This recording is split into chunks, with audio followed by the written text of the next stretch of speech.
Welcome to MX5 Diary. I'm Steve, and in this episode I'm going to be talking about the car's audio system. Now, MX5 Diary is different to a normal review. I'm not just going to tell you about the things you'd find out yourself if you went for a test drive, but because this is my car, which I've owned for about a year now, I'm going to be able to tell you about the things you only really find out and discover about the new Mark IV MX5 when you've owned it for a while. I'll start this episode by saying that I think the Bose sound system is great. It's significantly better than the audio system in the Mark III MX5. However, there will be some Bose hating audiophiles out there who complain that the acoustic response is unnatural, or it lacks clarity in the top end, and how the mid-range is not sufficient to honestly reproduce the sound of a unicorn farting. Well, those audiophiles can shut their cake holes, because this is a convertible.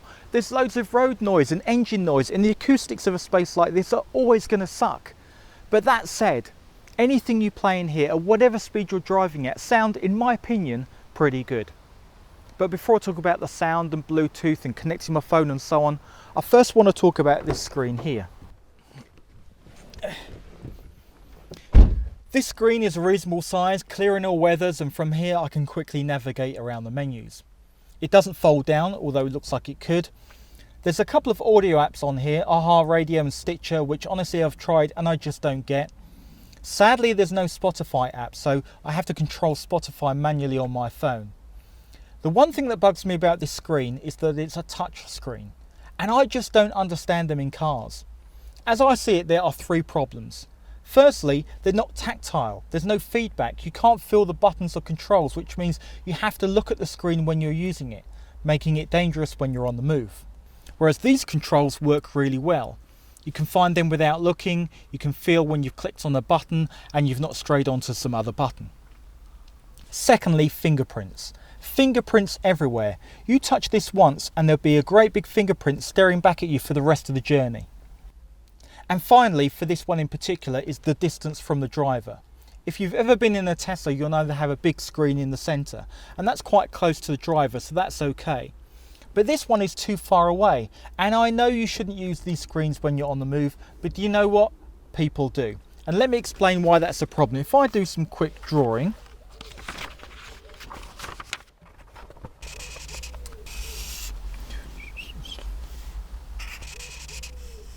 okay, there you go. I'm quite pleased with that. Excellent. Right, I'm now going to try that again, but this time I'm going to put it over the screen and I'm going to go for a drive on a private road for safety. Oh, this is not going well. This is not looking good. This is looking hideous. Oh, speed bump. Well, it doesn't get any more scientific than that. I think I've proven my point. The good news, as I said earlier, is that the sound quality, given it's a convertible, is very impressive. I have FM and AM, which I never use, DAB, digital radio, and Bluetooth, which both sound good. Most of the time though, I use a direct link to my phone. This is a holder made by Brodit, and it's connected via a USB cable to the port down here. I made a hole in the back and it's connected and it comes up through the phone at the back. With it being connected via USB, I can access playlists and podcasts and anything stored on my Apple Music on my phone. However, I use Spotify and I can only control it from here. Despite that, it does display track information and artwork, and I can adjust the volume on the steering wheel or from here. Right, I'm going for a drive.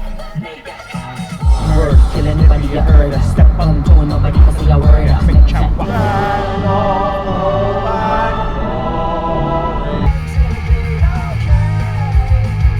My goodness me, Hamilton's back in position again. In the air, in my blood is rushing. Hello. Have you done the shopping? Yeah, I got held up in traffic. Are you just mucking around in the car? No.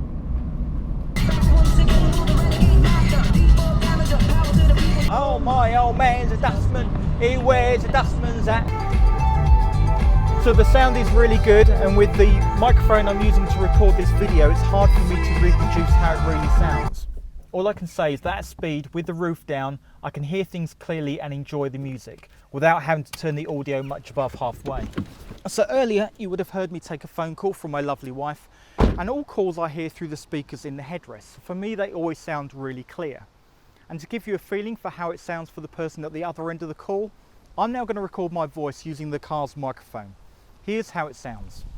This will be a great opportunity for me to show you my first app that I've written for the car, a 0 to 60 timer. And it's worth mentioning that whilst the code, which took me about an hour to write, is brilliant, it is.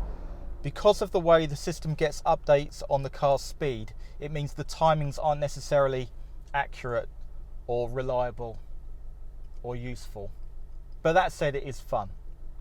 Right, so I'm now going to record my voice using the car's microphone, first of all with the roof up.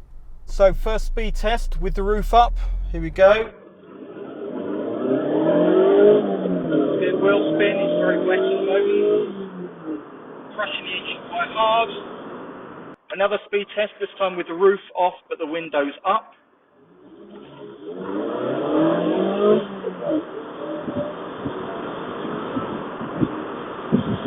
A bit more windy now, but hopefully you can still hear me through that microphone. Now with the window down and the roof down, let's do it again. So this is the noises it's going to be, I reckon. Lots of wind noise, lots of engine noise. But now I'm doing about 60 plus miles per hour, and hopefully you can hear me, I can have a conversation and you can understand what I'm saying. Well, I hope you'll agree, given how windy and noisy you can get in here, that the phone quality is good enough. That's the end of this episode. Thank you ever so much for your comments so far. They're really appreciated. If there's anything you want to see in the next episode, then please let me know.